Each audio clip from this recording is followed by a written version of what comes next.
Afternoon, folks, and welcome to another episode of the TapIn Football podcast. It's been a very eventful week for European football. We got some more quarterfinal matches being played today at the Champions League Little Brothers tournament as well. But obviously, we're here to talk about the big hitters, the big results, and the big consequences, of course, as well. Coach, thank you for joining us today. How you doing?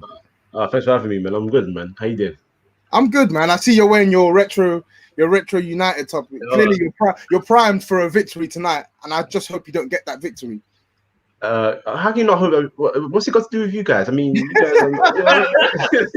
Nah, man. We don't want you to. We don't want you to prosper. I don't want you to prosper. Well, to be honest, if you say I like your team as well, man, so don't do that to me, man.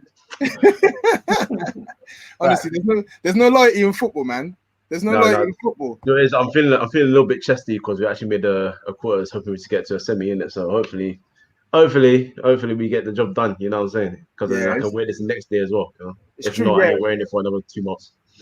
We'll talk about Man United towards the end, innit? But it's just good to have a proper Man United fan on this platform because we've got someone on this platform who's always claiming to be a Man United fan, but boy, oh boy, it couldn't be further from the truth.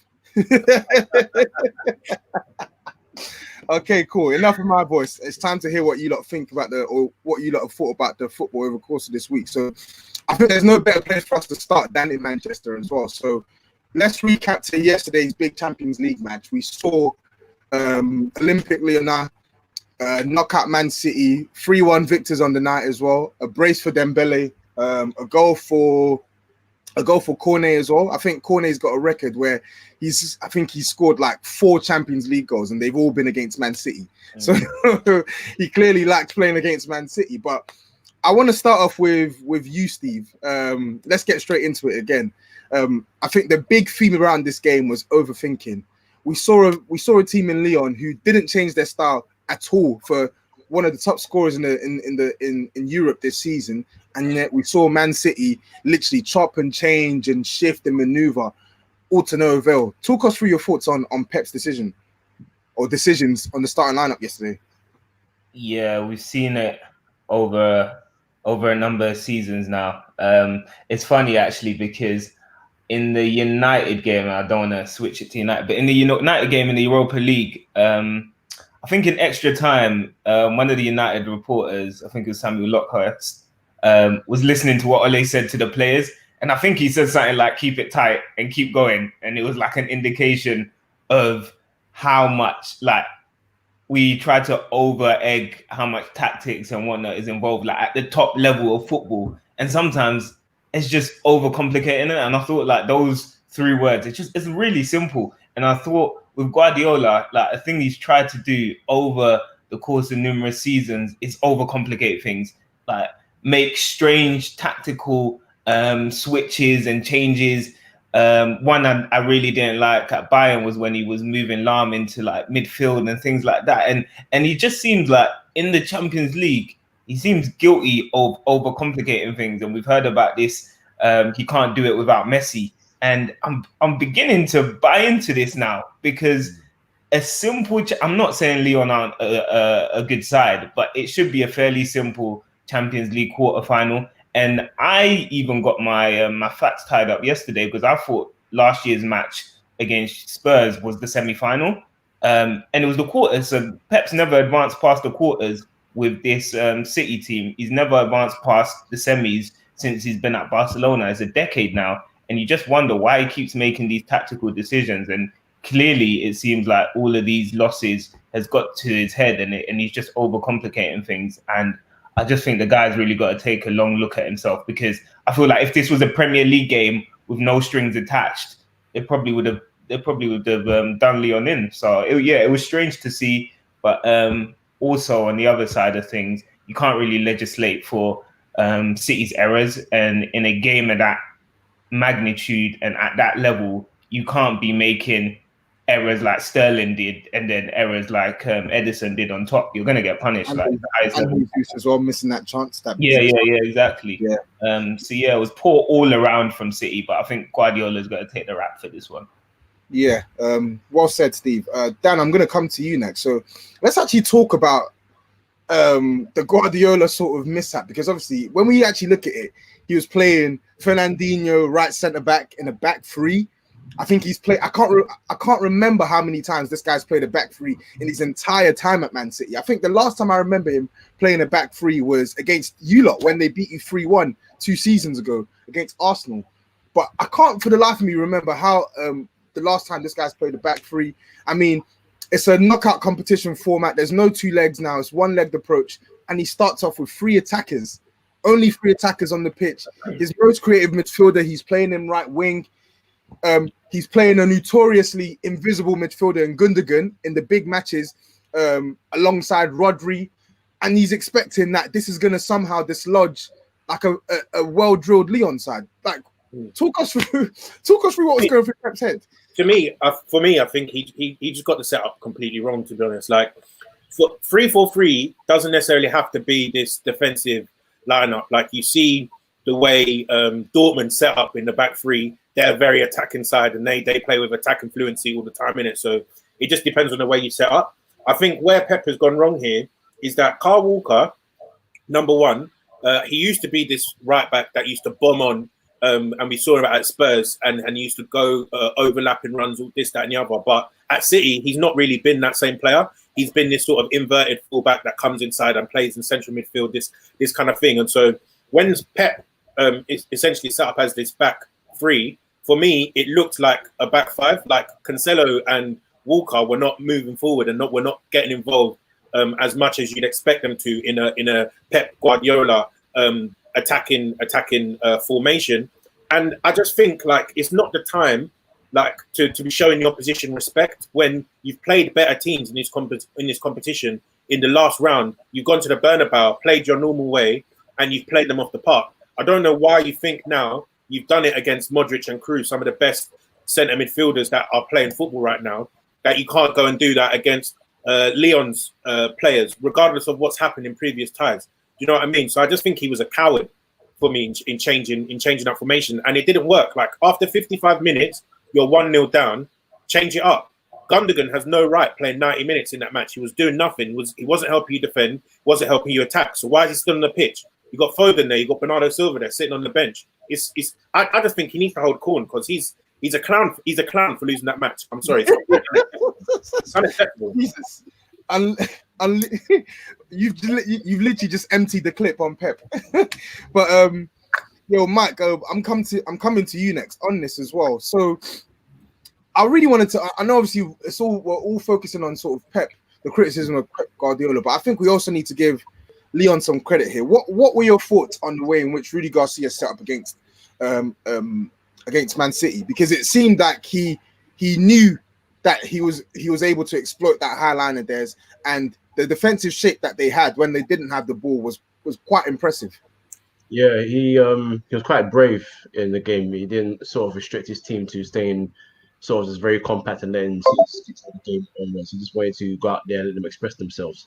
I thought he would start Dembele ahead of Ikambe, but he did say before the game that the substitute would win the game, and I think he had that thought that if I bring him on later on to make that sort of impact, he can make that impact and score the goals, and the proof is in the pudding. So it was quite impressive to watch that he went toe to toe with City and he didn't let his players fall back.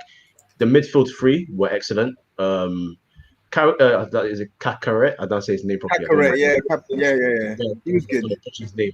But yeah, he was so impressive. Winning the ball well, passing well. His reading of the game was fantastic. We spoke about, you guys spoke about Gundogan. He made Gundogan look like a child. I said Husam Aouar, who keeps having good games against City as well. So maybe they're starting to find a pattern. The thing about these sides is they really do their research. They really do their homework on their opponents, and they know that, you know, I think they have the idea and they know for a fact that they're not respected by teams outside of France. They're not looked at as Lyon, because Lyon was 7th in the league. So, you know, they went toe-to-toe with City, and I think City must have thought, especially Pep must have thought, well, I can play the information here and still get the victory, and they were exposed. So I've got a lot of praise for Garcia and especially the rest of the players of Lyon. Yeah, well said. Steve, I'm going to come to you next. You spoke about it briefly as well. We know that for all Pep's criticisms, there were some shocking mishaps in the game as well. So I think we have to start off with that second goal as well against Man City. I know it was a poor pass from Laporte, etc., which sort of led towards the goal. But how are the referees and officials missing that clearly obvious foul on Laporte? Yeah, it's a big mistake by VAR again. It's crazy how much more drama VAR's adding to the game. Like, we really thought it would come in and eradicate every single decision in the world, and it seems like all it's good for at this point is offsides, and even the offsides calls it's making, like, it's getting people angry as well. So I don't know if I like it or not, to be honest. Some of the calls it gets right, it's fair, but I think it's getting more wrong than it's getting right at this point. But I think KDB said it, Pep said it, like, you can't use that or legislate that as an excuse to go out in this tie. If I looked at that goal as well, I think Rio was doing some analysis on the City centre backs for that goal as well, and you see Garcia like push up right before the ball's played, and it allows the Lyon wingers to like just bomb forward. And literally, once Garcia pushes up, there's no City player in their own half. Yeah. That is crazy. Like, is actually madness. How can you not have one player in your own half, like, and expect to win a Champions League tie?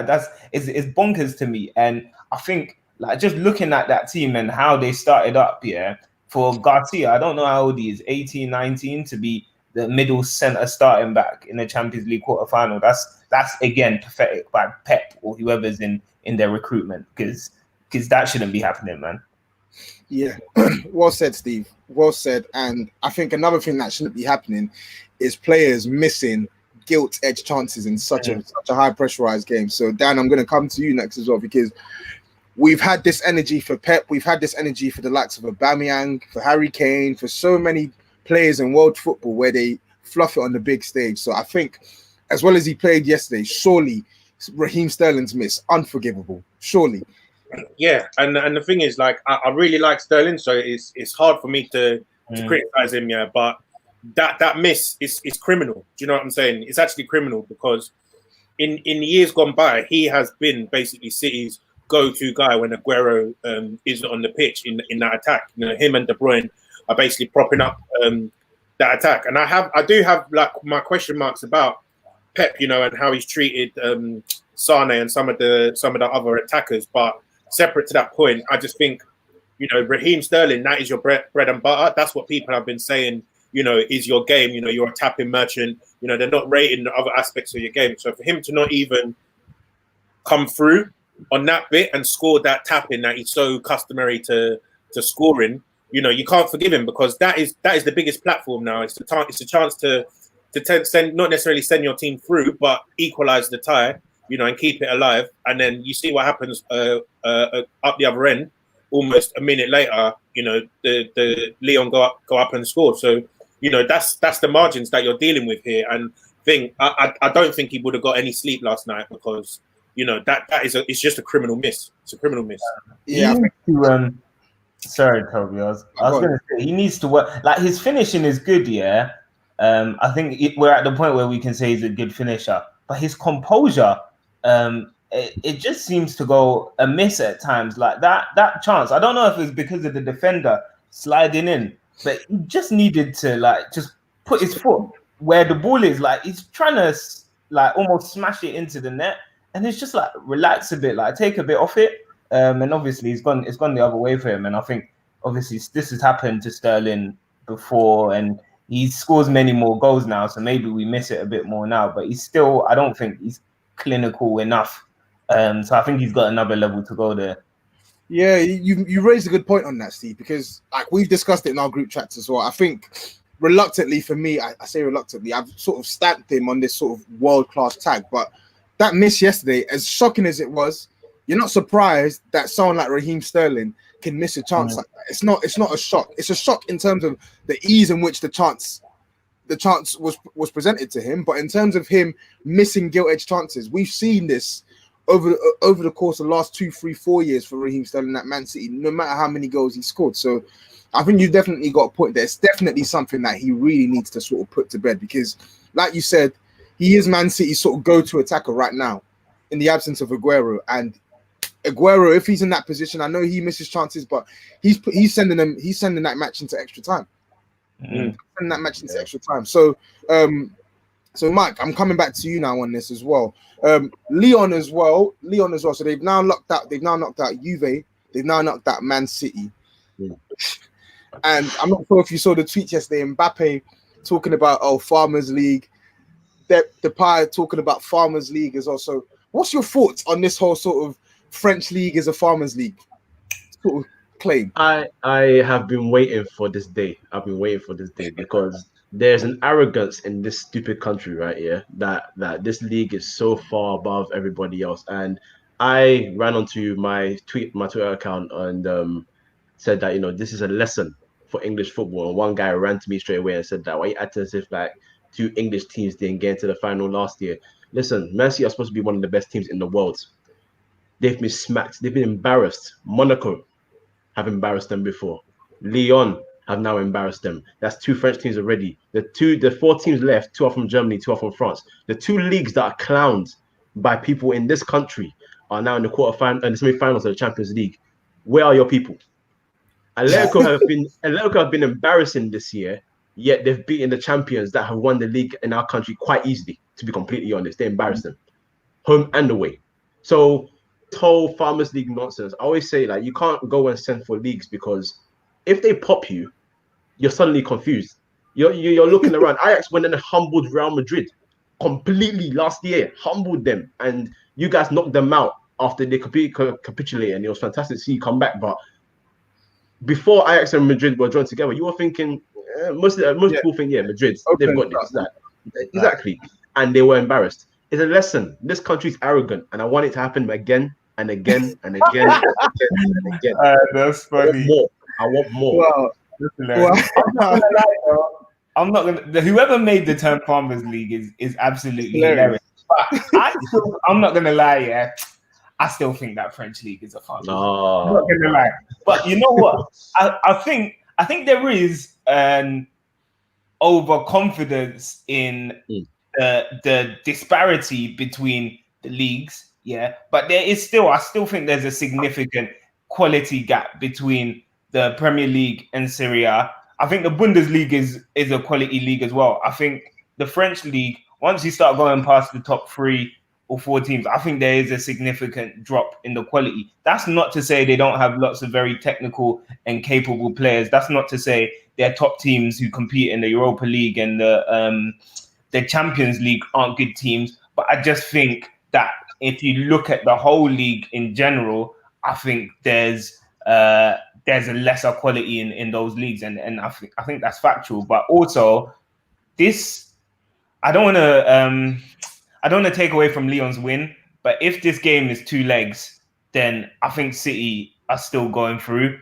and I think anything can happen in 90 minutes. That's football. That's the beauty of football. So I wouldn't be jumping the gun and being like Ligue 1 is in the same breadth as the Premier League just because of that. But I'm gonna stop you there, Steve, because I don't think anyone is saying Ligue 1 is in the same as the Premier League. But just stop calling it a Farmers League. No, that's what I want.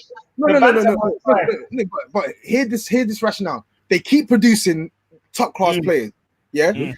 They got 2 teams in the Champions League semi-final now. They got 1 team obviously who walks their league, but they've got a couple teams there who produce top talent, play good football, have decent managers as well, and are regularly in European competitions as well. They may not win it, but they're doing enough in some of these competitions to be noticed. And some of if they're not doing it, their players are certainly doing it. You've seen Victor Osimhen, who's gone to Napoli now for 50 million this summer. You saw Ousmane Dembele, who left to Dortmund and then to Barcelona a couple of years back. You've seen Mbappe, who's dominating football now. There's no coincidence that all of these players are coming from this so-called Farmers League. I think it's just a bit. You just need to give them some respect. People talk about that league like it's the like it's the Eredivisie. It's not the Eredivisie. Come on. If you said the Eredivisie was the Farmers League, I would say, okay, cool, point taken. But when you're talking about this league that's actually producing top talent as well, and actually have some decent to good sides. Yeah. Simple. I don't think there's an issue there personally, but I think, guys, I think we need to sort of have a sort of round the room discussion again back on Pep, because let me just read you his record now. So he's been, like we said, he's been knocked out of the quarterfinals by Monaco in his first season at Man City. He got dumped out in the round of 16 by Liverpool in his second season. He got dumped out in the quarterfinals last year by us, the Harry Kane team he dubbed without no Harry Kane. And now he's lost in the quarterfinals to Lyon. And he spent over £600 million in his time there as well. So a lot of people are saying that he should walk, he should be sacked, etc., etc. What are your views on this? Because surely this isn't acceptable. Yeah, for me, it's not acceptable. And actually, if you look at their performances over the course of the season, the defeat yesterday shouldn't even really surprise anyone. Personally, like, you could see that coming before the match, because you look at how the amount of matches that they've lost in the league this year. They are not the same Man City who were difficult to play against last year or the season before. I think I can excuse the Liverpool defeat, but that Spurs one, I think, was a disgrace, and I was so angry that he was knocked out by Spurs. The Monaco one and the Lyon one, I think, are the same thing, where Pep, he's trying to be, as I think Steve said, he's trying to be too known, like he's trying to be too clever, trying to do something funky, and it's blowing up in his face. Like, for me, I think this year City have been so weak because they've missed two fundamental key players in their team. Like last year, Kevin De Bruyne was injured, but I think they have more players who can step up in that mold in central midfield to replace him. But this year they lost Leroy Sané and Vincent Kompany, and I just feel like the Leroy Sané was a massive blow in terms of their attack, because as you saw yesterday, Raheem Sterling was the only one who was causing that Lyon team any issues, and would cause deep blocks issues full stop, because he's the only one that looks to run in behind and offers that outlet. So having no Sané there and no one else who looks to make those off the ball runs, really, because I didn't really think Jesus was giving enough in that regard. It's a big blow in terms of creating chances. And then at the back, no Vincent Kompany, like you saw it in the run-in, probably one of the best title defenses last season. Vincent Kompany, I think, played like 11 of the 14 games that they won in a row. Yeah, so there was no John Stones, there was no Otamendi being trusted in those matches. It was still a 55-year-old Vincent Kompany that Pep was relying on in those matches. And then you lost him, and he didn't sign anyone to replace him. So you've lost that leadership at the back there. So, I don't know what Pep was expecting to do this season without those two players. Like, he was just too headstrong, and it's all blown up in his face. I think that's also made him lose Fernandinho as well, because now he's playing at the back rather than in midfield. So I think that's another loss as well. Yeah, and obviously David Silva, I know he was on the wane, but losing some of the quality that he's shown in the previous seasons, this season as well. And then I think Aguero as well. I think he's missed more football this season than he did last year, in my opinion, and the year before. So, I mean, it's the perfect storm. But again, we can't sort of cry wolf for a manager who has a plethora of talent at his disposal as well. And Mike, I just wanted to come back to you on this as well. Riyad Mahrez, what must he be thinking? What must he be thinking? He didn't start against Real Madrid in the second leg, and he doesn't start in arguably their biggest match of the season now. What's going through his head now, sitting on the bench? And he's been one of Man City's best attackers. I would agree. Ever since he even joined the club, he's had a bit of a slow start, and then as soon as he got into his rhythm, he's been incredible. I don't actually understand his role. I don't know what his role is at City. I know he's a bit of a rotational player, but I feel some of that quality shouldn't be sitting on the bench week in and week out. And in this game where you need to score goals, it's a one-game knockout. You don't have two legs. It's a one-game knockout. You need to score goals. You need to attack. He must be sitting there thinking, you're playing Kyle Walker and Cancelo as wing-backs with no wide men. What the hell's going on here? Like, I'm more because as soon as he came on, you could see there was a difference straight away. You can notice there was a difference. So, me personally, I mean, all bias aside, I would ask to leave, just because I feel like also he is 30 now. I think he's 29 or 30 now, so I feel like he's in the twilight. He's approaching the twilight. Yeah, he's approaching the twilight now. So I feel like he needs to go and spend time somewhere where he just plays week in and week out. Someone of that quality just shouldn't be on the bench. I don't think that's acceptable for someone of Neymar ability. The ability to dribble, beat players so easily, very good goal scorer as well. Quite clinical in a one-on-one situation. I think he was needed, and it was quite poor of Pep to keep him on the bench for 60 minutes. Bro, Bernardo Silva didn't even play 1 minute. That's a mad thing. Exactly. But Rodri played all the game, right? Yep. I think with that, we got to move on to the next, or if anything, probably the I don't know whether this is the second most shocking result or the first most shocking result, but we have to talk about that Catalonian massacre in Portugal. Bayern Munich stuffing Barcelona 8-2. Steve, I think you were mentioning that this result was a long time coming for Barcelona. Do you want to sort of expand on what you meant by that? Yeah. So with Barcelona, I've always loved Barcelona as a team. The Pep version or the Pep iteration. And then obviously when Neymar came in and Luis Enrique won the Champions League with them, it was amazing. But it's almost reminiscent of like when Spurs sold Bale, and then they went and brought in like 7 players who just did not fit the bill at all. Hey, 1 out of 7 was superb. So let's stop that.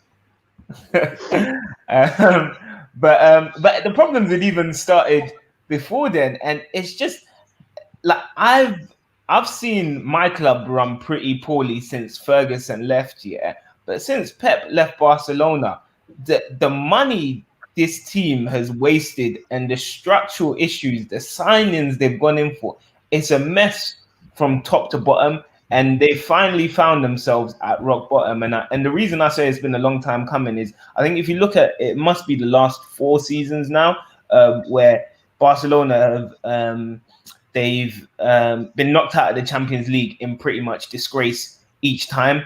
And each time they've kind of managed to win La Liga. So it's almost clouding over the big issues they've had. But this season, Suarez has been injured and he's clearly on the wane physically, so they haven't managed to pick up La Liga. Griezmann hasn't worked out for them at all, and Messi's a year older as well. So I think you're at the point now where you can stop Messi, and once you stop Messi, it's like the wool comes off your eyes, and you see how poor this Barcelona team truly is. They've got a manager who hasn't a clue. They've got a midfield who hasn't a Scoobies. Their defense is shocking. Ter Stegen, who I really actually like, was absolute head loss in that match, and it's been a long time coming, I say, because this is the first time in a long time where I think they've actually faced a top team, and they've been able to show in true German efficiency what happens when they don't let go. And they were finished. They were rubbish. I said in 10 minutes it's going to be 7, and then they got 8. And the most damning indictment of that result is that Coutinho, who can't even start for Barcelona, he can't even start for the team he's been loaned against, but he is your player. You've allowed him to play, score 2, and assist 1. Are you nuts? Like, how can your club be run that poorly? It's crazy. And I feel sorry for my boy Messi, but Barca, this had to happen to you, man. This had to happen. Dan, I'm gonna come to you next, because that was a thorough analysis of the mess that is Barcelona right now. So Dan, I'm coming to you next. Steve made a point about Setien. I personally think that Setien was someone who was set up to fail with this job, because they gave him this job and they just knew he wouldn't bang. Like, the team was too far gone. They had way too many issues. Like, there was no way he was going to come in and literally just lift the fortunes of this club. But I mean, Dan, talk us through that starting lineup, because I saw it and I said, "Yo, they might sack this guy before ball's kicked." You know, when I saw that lineup. Fam, the thing is as well, like, you say Setien has been set up to fail, but I think I agree. I think I agree with you, because I don't think anyone will come into that Barcelona team. And then I think who was it they tried to sign, or they forced someone to sell earlier this season? Was it Martin Braithwaite or something like that? Yeah. Season. Do you know what I mean? And like, that's the state of their squad right now, that you're basically condemning a club to relegation or whatever by signing some has-been that many people have not even heard of. Do you know what I'm saying? Right, in order to try and save your club's fortunes. And I just think, you know, like I personally don't think that Barcelona need that much to fix. Like I think there are some good players. No, because I think there are some good players in and around that team, but they've just recruited the complete wrong profiles for that squad, right? And when I say I don't think they need that much, I think, you know, maybe 4 or 5 signings in that team and letting 4 or 5 players go, and you can see a completely different side there. Because I think players like, I know Semedo got rinsed, but he's now not automatically a horrible right back. Do you know what I mean? Like Jordi Alba, he's getting old. You know, you can do with a backup for him. I think they've made good signings in Frankie De Jong, Ousmane Dembele. He's never fit, but if he's fit, you could see where he fits in at Barcelona. Like, I think where they've gone wrong is, you know, Arthur. I don't know why they're swapping him for Miralem Pjanic, one of their few players under 30. Lenglet, I don't think is a bad player, but they probably need a replacement now for Piqué, where if you go out and you sign an Upamecano or something like that, your defense automatically just becomes a lot better, and he can still play the Barcelona way. Do you know what I mean? You get some power into your central midfield. They should have gone for someone like an Ndombele, who has great feet and can, when he was at Lyon, can move around the pitch quite well. I don't know what happened to him at Spurs. Do you know what I'm saying? And if they go and get a pacey striker, all of a sudden you now have that threat in behind that you don't have when you're playing Suarez and Griezmann, and all of a sudden, you know, your whole team looks revitalized, kind of thing. And I just feel like they've just gone and invested in the wrong profiles completely for their team all over the pitch. Yeah, Dan, I'm gonna zone in, or I'm gonna zero in on a point you mentioned about their sort of wayward investment. So let's actually look through their most expensive players as well. I think a reset is needed for this club, like you lot have said. Their most expensive player, like Stephen pointed out, was playing for the opposition and scored twice against them.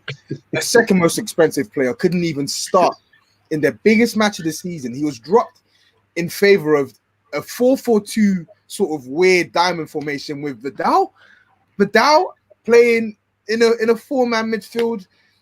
They've made Frankie De Jong look like an ordinary talent. I know obviously he needs to do more himself, but generally the way in which they utilize players is poor. And their third most expensive player, who was fit and available off the bench, did he even touch the pitch? Did he touch the pitch? You lot tell me, because I didn't watch the end of that game. I don't recall him touching the pitch. Nope. So it's like we said, the profile signing they make, I think they just go off name brands. They literally say, "Oh yeah, that's a Mercedes, that's a BMW. I want that," even though I can't drive it. I don't know how to drive it. It's a weird one. So Mike, I'm going to come to you next as well. We need to talk about Bayern Munich's brilliance here, because they've now scored 39 goals in 9 Champions League appearances. Talk us through that attack and the midfield. Are they favourites are they like overwhelming favourites to win it now for you? I don't know. I don't know how Lyon are gonna survive that team, because the worst German efficiency genuinely describes Bayern Munich. They're just effective in everything they do. And one person I love to point out time and time again, because he's my boy, is Thomas Muller. I just love that guy too much. He doesn't do crazy things. It's just this. He knows where to be. He knows how to finish. He knows how to pass. He does his job. Job done. Game over. The guy's too damn good, man. And they complemented it with Perisic and Gnabry, which was the perfect wing choice. And obviously, you got the killer up front. And it worries me, because why the hell have they been allowed to add Leroy Sané to this team? It doesn't. I can't comprehend how stupid that is, to just say, yeah, you know what, let him go there, then that's no problem. And it's cheap as well. But yeah, they went out in that game and they just pressed them, killed them from the start. And I think what Messi said is very true. I think he said about 2 or 3 weeks ago, where he said it's like Barca wait to go behind before they start waking up and realizing, oh shit, we're in a match. We need to actually move and do something. But against Bayern Munich, you can't sit there and say, no, we can't do something. They got unlucky on goal, and then they came back on your neck and said, listen, we're going to finish you again. and they killed them 4-1. I was screaming in my yard, and I thought, yeah, this is done. And I messaged Darren T, and I was like, yeah, you know what? I want 8. I got 8. I feel like there were a lot of sort of Barcelona, not haters, but there were a lot of people who were happy to see the demise. Because they deserve it. No, because they deserve it. They respectfully so. They are an incredible club, and they have probably the greatest player we'll ever see play the game of football. But you're not the same Barcelona that you were years ago. You need to get over it. You know, the treatment of, like, for example, Luis Enrique wasn't the most brilliant manager. Football wasn't fantastic, but you won a treble with him. But because the football wasn't good enough, you've gone through manager after manager. You bought Setien because you wanted tiki-taka back. Okay, yeah. What tiki-taka got you? What did it get you against Bayern Munich? Where did you go against Bayern Munich? Exactly. So they need to change everything, and I'm happy that Bayern Munich taught them a lesson, because, as Stevie said, this was coming, and we needed this, and they needed it more than anything. Now PK's rattled talking about maybe I need to leave. Yeah. Like, please go. He needs to go. Boys that way. You know, because I think one of the biggest mistakes that Barcelona have made over the years is thinking they can solve all their problems in one window. I think you have to look at the examples of Liverpool. I know, obviously, we can say, oh yeah, everyone waxes lyrical about Liverpool, but they do for a reason. You have to look at the example that they set. They didn't try to target it all in one window. They went about their business gradually. First, so Jurgen Klopp has worked it from the back up. He brought in Salah to improve their attack. He's moved Firmino central to improve their attack. Once he knew that their attack was firing, but he said, hey, you know what? The defense isn't working. He brings in Van Dijk. He integrates Robertson into the team. He integrates Trent into the team. He's sort of, they've worked on it methodically, and even the character profile players they signed, similar to what Dan was mentioning, it's all come together, and it's not a fluke, it's not coincidence, it's deliberate. And I think that's one thing that we don't see from Barcelona: deliberate planning. It's always a knee-jerk scattergun approach. And I think now, like PK said, like Messi said, like everyone and their aunt is saying right now, it's gonna be a 2, 3, maybe even 4 season approach now for them to get back to the top, because they are suffering. From when you can't even recognize a Barcelona side as playing good football, Messi's on the pitch and you're still getting slapped by 8 goals, that's when you know the magic is worn off. And I think I also wanted us to talk about Lionel Messi as well, because I don't know about you lot, but watching the highlights, that is comfortably the worst performance of Lionel Messi I have seen since probably their pasting against Juventus a couple years back when Dybala stole the show. I don't know about you lot. I want to hear your thoughts, because I feel like that performance from Messi is unacceptable, but also an indictment on how, if you stop Messi or you limit him from having the best of games, it's finito for this team. Yeah, I've never ever criticized Messi in my life, man. That's my guy. But you know what? Yeah. I gotta be real, man. Like, free it, mate. He wasn't terrible in that game in the first half, particularly. He created a few chances that Barca should have taken, and if he had, it might have been a closer game. But I think they've got a real issue with Messi now, and I think it's just like looking at Barcelona structurally as well, where, like, I don't know, 10 seasons ago, like, everybody in that team pressed. Do you know what I mean? They had a clear identity. Whereas now, I don't think they have that identity. And if you want to play tiki-taka, then off the ball, you got to do the same things you were doing with Pep. And I look at Suarez and Messi, yeah, off the ball, absolutely pathetic. And you can't have, at this level of football, like, you looked when Bayern lost the ball, like Lewandowski pressing, Gnabry pressing, Perisic pressing. Like, you can't have any of your team being bystanders. And I know Messi is the GOAT, but there's no excuse for you not to run. And Suarez as well. You can't have 2 people in your team not running as well. Like, it's gonna be a catastrophe. So I think they need to look deeply, because Messi's got too much power. Like, he runs the club, he runs the board, he plays every game. He sacks the manager. I'm pretty sure he's the one that slapped the P45. You know what I mean? And there's so many players who have come in and suffered as a result of Messi playing there. Like, Griezmann's come in, he hasn't quite fit in. I don't know if that's due to Messi, but they say he takes up similar positions to Messi, so it's not quite working for him. And they just need to think up a strategy where Messi can play in this team and they can flourish, and it can't be with him and Suarez playing together. Neither of them are running, and he's getting older. So I think they just need to review it and come to some sort of logical decision, because right now they look like Argentina in disguise. Yes, way worse than Argentina. To be honest. Go on. I was going to come to you next, actually, Dan. I know you obviously want to talk about Barcelona, so you can get back to your point. But I wanted to talk about Bayern Munich. It seems like with Flick, he's got this sort of high risk, high reward sort of tactic. As Mike was mentioning, you saw how they aggressively pressed Barcelona from the front, and you saw the high line they left as well. You saw in the first half they were being caught out a couple of times by Barcelona, but it seems as if this is a risk that this manager is willing to take, because he knows ultimately, if I can press and corner this team into a mistake, my team are going to pan you into the dust. So do you think that this approach will serve them well? Maybe not so. Forget about Lyon, because we all assume that they're going to get past Lyon pretty comfortably. Let's pretend as if they get into the final, and let's say they meet PSG in the final. Do you think that that's a tactic that will still serve him well? I don't think he can't play that way against PSG personally, because Mbappe is probably one of the only people who will be able to keep up with Alphonso Davies, or even outpace Alphonso Davies. Like the speed that the kid has is frightening. And I think if you're playing a high line with, Neymar, I don't know if Di Maria is going to be back. Maybe Verratti might be back as well.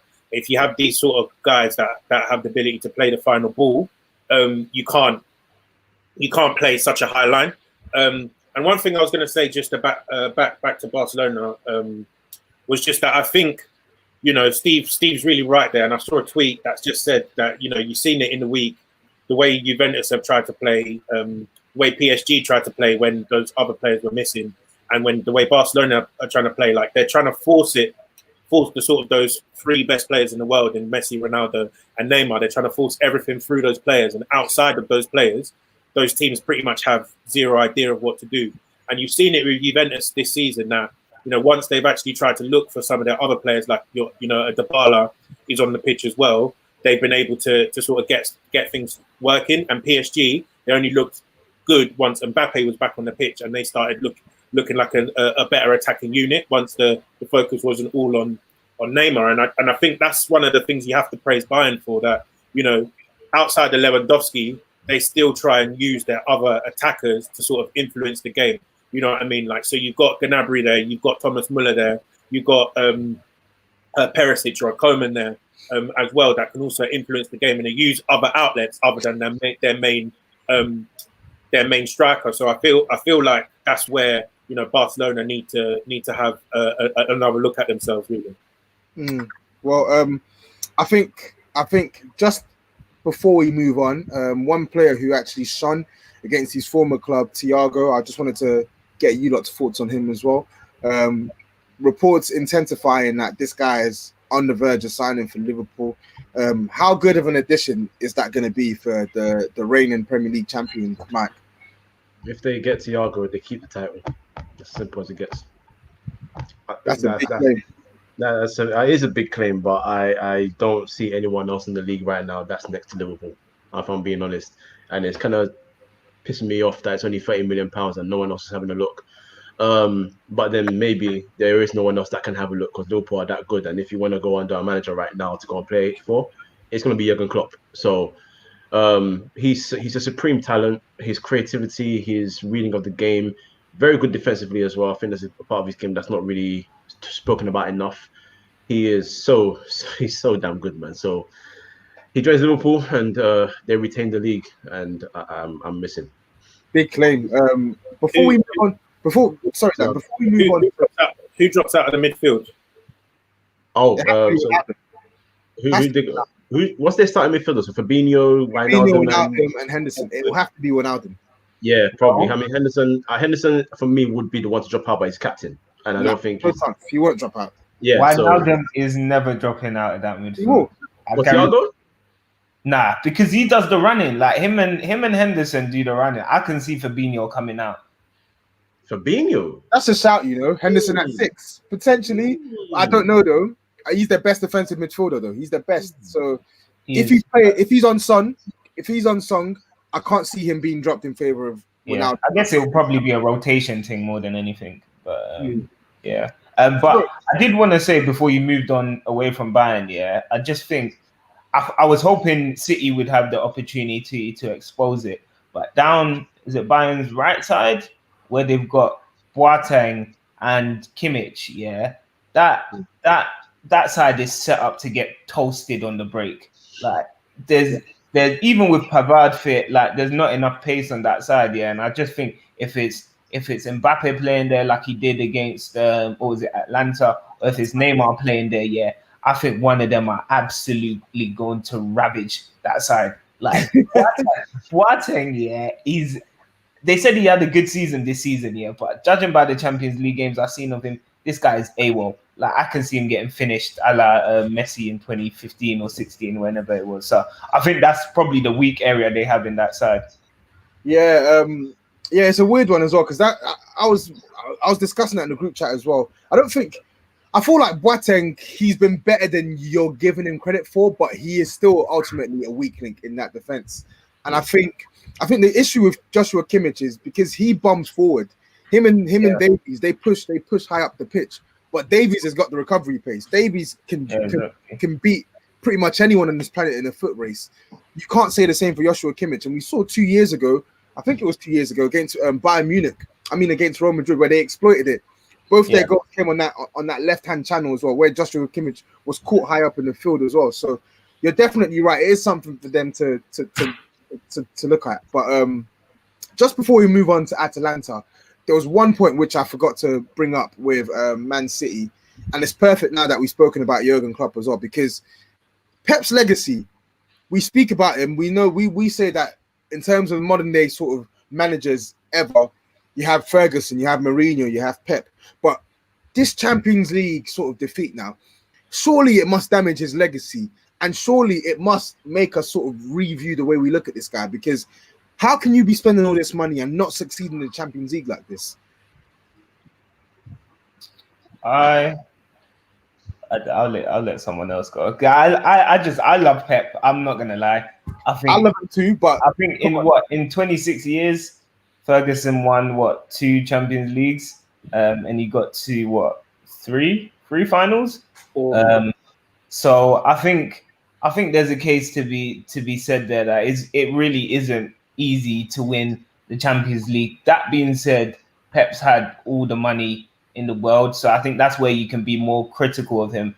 But the guy has literally transformed football in more leagues than one. So yeah, he could be doing better, but you won't catch me calling him a fraud. You're a better man than most. Look at the comment. I think that the teams that are knocking his teams out is where you have to really criticize him.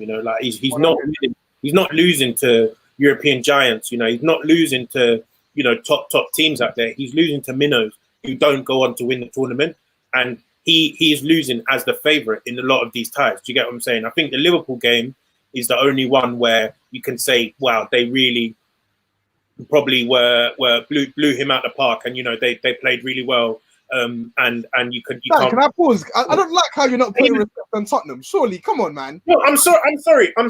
They finished like 30 points ahead of you in the league. Yeah, they should not have been knocked out against Spurs over 2 legs. I don't care how well Spurs play. If City play to their potential, you're out.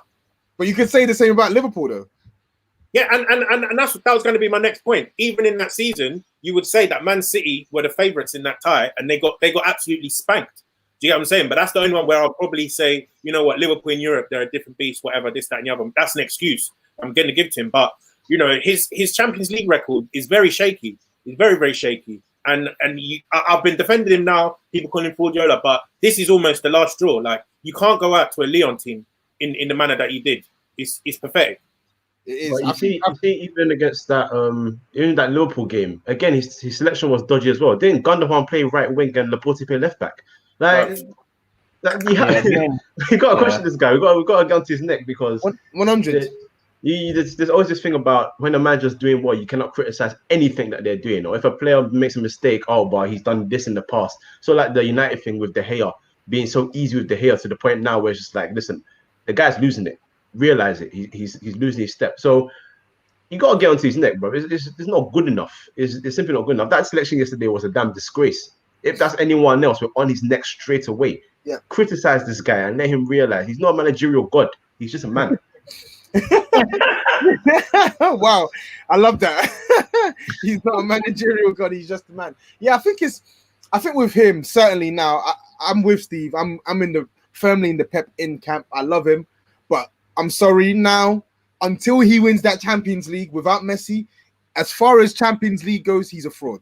He has to be called Fraudiola. That name has to stick now because the opponents that the opponents that this guy's letting himself lose out to, it's not acceptable. We accepted it at Bayern Munich because he was losing out to eventual champions. Like, there's no shame in getting knocked out by Barcelona and Real Madrid, but when you're getting knocked out by Lyon, by Monaco, by Spurs, etc., questions have to be raised, mate. Questions have to be raised. But anyway, let's talk about the other two UCL ties quickly. I know we got like sort of 10 minutes left. So PSG coming back from a goal down to beat Atalanta 2-1, and Leipzig dispatching Atletico Madrid and beating them 2-1 on the night as well. Mike, talk us through Neymar, because I mean the Neymar factor that everyone's been trying to pretend wasn't a thing. He didn't admit this is the first time he's played in the knockout Champions League competition for PSG since that first leg against Real Madrid 2 years ago.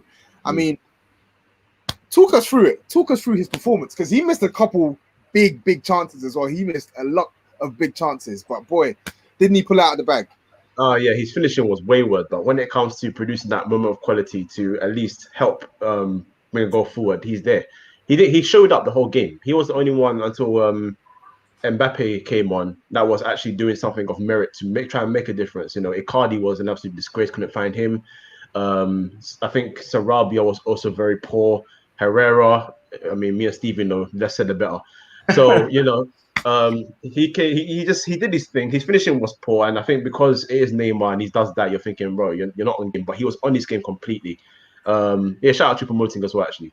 So no, he was fantastic. And as soon as Mbappe came on, you know, the quality just went up that extra level, and you can't stop a player like that. And it's fair to not. I don't like criticizing him, because every time they've been knocked out, he didn't play. So it's not on him. But now he's there, he's performing, and they're through to the semi-final for the first time. So yeah, I've got nothing but praise for my boy. Yeah, Dan, I'm coming to you next quickly. Atalanta, I feel like they gave as good as they got. A burgeoning sort of like a really sort of strong team in recent seasons as well. Like where do they go from here? You reckon that they could possibly repeat these similar exploits in the Champions League next season? I don't really know, to be honest. I think they need to get what's his name, Ilicic into therapy or something to get him back. Because, I think he was a big miss for them, attacking wise. To be honest, but they gave a good account of themselves. They're a really good attacking team. You know, I just think, you know, there is this thing about, you know, sort of football heritage and that kind of thing, and going far in Europe. I think you need some of that experience, and that's probably why they felt short towards the end of that match, and they got tired as well. So, you know, I think they gave a good account of themselves, and they'll be back. They'll probably, you know, they'll do well, I think, to get to the quarterfinals again next year. But I wouldn't expect much more than that from them personally. Fair. Yeah. Steve, Atletico Madrid, was that match sort of like a watershed moment for Diego Simeone now? Because I know obviously they literally went from the highs of beating. Of course, they knocked out the best team in England this season over 2 legs. But if you look at their season with a microscopic sort of lens, they finished 17 points, or I think it's like 16 or 17 points behind Real Madrid in the league this season. They've been dumped out by a Leipzig side who, by all accounts, have lost pretty much 30 goals. They've lost their key attacker. They couldn't beat a Leipzig side who were playing with Yusuf Poulsen, that donkey, up front. Don't get me wrong, Leipzig are a good side, but you would expect that Atletico, with the money they spent this summer, they would at least put up more of a fight. But do you think sort of Atletico have reached this point in time where maybe they need to sort of reassess Simeone's position at the club? Yeah, I mean, just before I get onto that, can I just say shout out my guy Neymar as well? I need to shout him out because I have hated on him in the past a bit, and I keep seeing commentators being like, "Ah, that was all Mbappe who came on and changed the game," but like that performance, yeah, like he's now got it on him to go and get the Ballon d'Or next year. Like he should really be pushing for that because he's a level above everyone else. But yeah, with Atletico Madrid, yo, Simeone, my guy, like it's 2020, it's a new decade. You gotta go. Like your football, your style of football, it's not cutting it anymore. And he's managed to last a few years longer than Mourinho has because he's not quite so ancient. But that style of football that was banging in 2010 up until the middle of the last decade, where Atletico were getting into semi-finals and finals at Champions League, it don't work no more. Like that deep block, you've got to have something else in your locker. And they're killing my boy Felix out there. Like if this guy stays a few more years, he's gonna ruin him like he did to Lamar. Like, Atletico, their defensive shape that they used to have and they used to be so impressive, it's kind of gone with Godin. And I think they just need to look at trying something new now because one manager can only be at their home for so long without regenerating and refreshing his ideas. And like I said, I think football's gone a different way now where you need to press, you need to be trying to be on the front foot.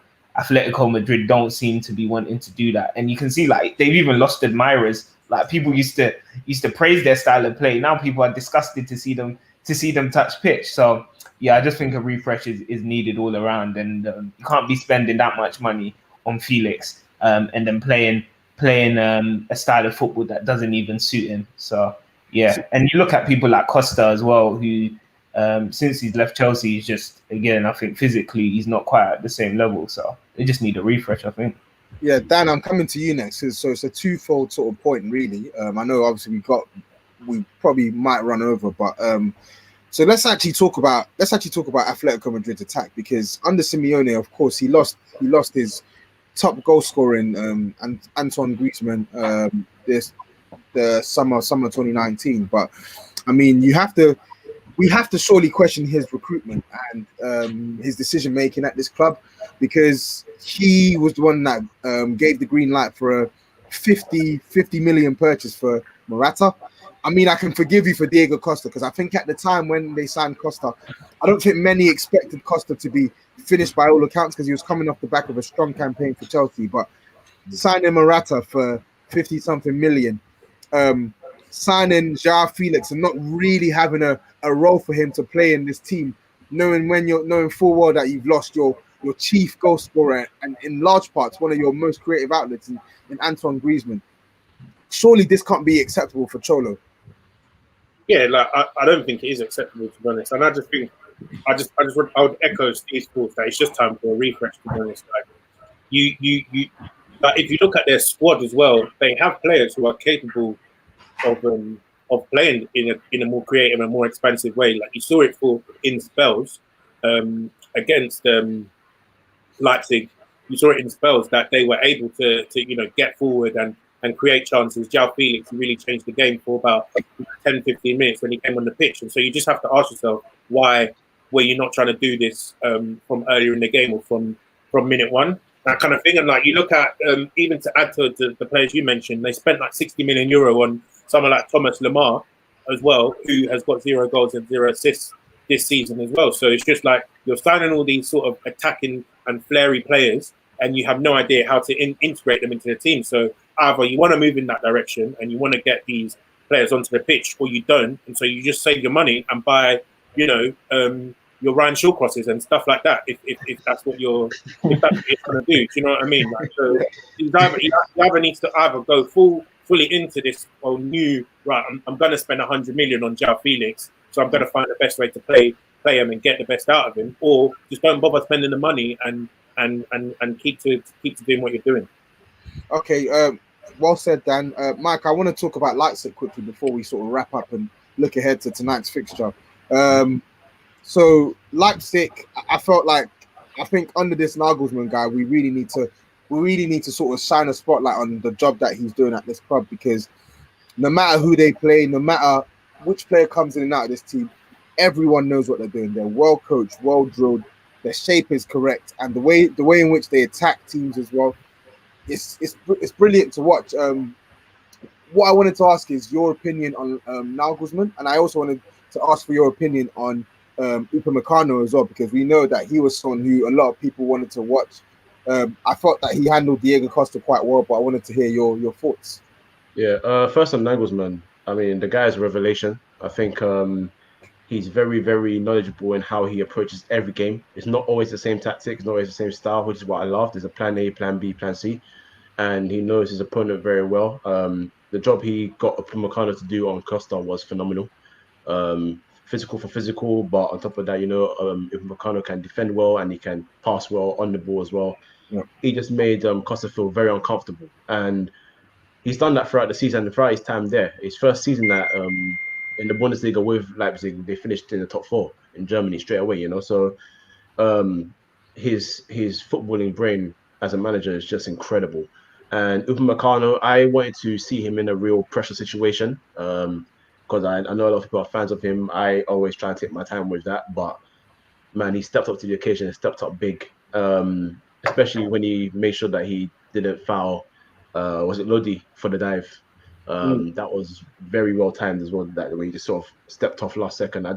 I'm very impressed by him. He seems like he's very comfortable on the feet, very comfortable in the air, and he's still got a lot of growing to do. So you just don't know what level he's going to get to, but it's exciting. You don't know how far he's going to get. So I'm very impressed by him as well. And just a quick one on João Felix, save him, because it's very criminal. It's very criminal to play Costa and Marcos Llorente as a front two when you got someone that can dribble and ball out like that. That's a damn disgrace. Anyone apart from Klopp and Pep, save him. Anyone, you're shouting out Ed Woodward, yeah? I don't trust Ed Woodward with anything, man. Forget about him, man. But on that Upamecano thing, I just think the best thing that I like about him is just his composure in that match, because I think previously, we've seen him sort of. I think against Spurs, he was very, very rash. Made a few errors that comes with that you expect when he's so young, 2021. But I thought in that match, his composure just was so on point that he made every single decision that he did in that game was the correct one in terms of when he was choosing to dribble, when he was choosing to pass, when he was going to go to ground, when he was going to stay on his feet. And I thought that was probably the most impressive aspect of that for me. Yeah. So, Steve, I know we probably need to wrap up soon, but just a word on Leipzig as well. Obviously, they're going to be up against PSG. I know for all their exploits, it just seemed as if there was large parts of that game where it felt like you didn't know where this Leipzig goal was going to come from, even though they were getting into good positions against Atletico Madrid. How costly is it going to be for them that they don't really have any sort of able, sort of formidable sort of striker to play against this PSG defense in the semi-final? How costly? Yeah. Well, they're going out. That's a fact. That's how costly it is. There's no two ways about it. You sell your best player, your most pacey outlet, the guy can create goals out of nothing, and his record was phenomenal this season. I haven't said I'm the greatest fan of Werner, but he's no done shit. No shit. He done the business for them all season. So I don't want to say it's a strange transfer in terms of the timing, because obviously it makes sense for Chelsea, but for Leipzig, I just would have thought they would have liked to try and do more to keep him until at least the end of the Champions League campaign, because I don't know when they're going to have another chance to go at it as strongly as they did here, and obviously with the luck of the draw as well, it could have worked favorably for them. But yeah, I mean, without Werner now, they're firmly going out. Yeah. Okay. Well, I think that's it for us for Champions League. We got maybe just over a minute and a bit left. So just a word on the giant Europa League fixture tonight. Man United v Sevilla. Guys, what are your thoughts on this? Because we've been discussing midweek, and again, we all expect Man United to go through, but Sevilla are no slouches.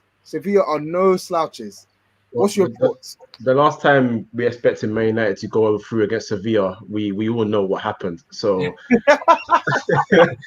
so I am not saying a word on who I expect to go through. I just hope that we get the selection right, the tactics right, and we win. And if we don't win, then don't be surprised if you don't hear from me. That's all I can say. Today I'm on Bruno. If he dare loses the ball more than 5 times, I'm on him. So then basically you're going to be on him then. Yeah, exactly. I'm not going to lie. I'll be surprised if we win this Europa League. I think in Sevilla and Inter Milan, you got 2 very well-drilled European outfits. So if we manage to win these ties and play well, I'll really favorably be in Solskjaer's corner. If we don't, then it might be time to look elsewhere, boy. Yeah. Okay. Even though you're third. Pardon? No, because I'm just it's like I'm citing him early on, innit? You know, I like to make an early judgment call. So what you're saying, if he doesn't win the Europa League, you're saying you want him sacked? Stop trying to get me on the record. Honestly, he was on that thing, give Oli time, give him funds, and now he said if you don't win the Europa League, he wants him sacked. Nah, you know what it is? We've been playing very poorly since I think midway through the restart. Okay, so I'd like to hope a manager with serious credentials would be able to turn this around. If we play well and we go out, then I'm happy with that. But we've been playing diabolically. Like we haven't got a clue in the last few matches. Read the comment. That would be typical of me.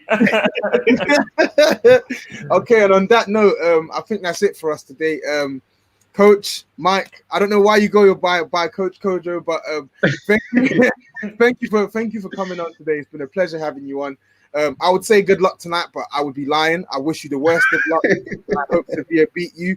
If you're still watching or you're listening and you want to see or hear more of us, check us out on TapIn Football on Apple, Spotify, YouTube, SoundCloud.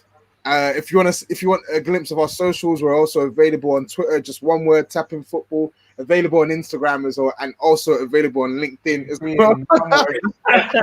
But in a professional manner, yeah. That's it. Thanks for rocking with us today, and we'll be back next Sunday. Take it easy. Peace.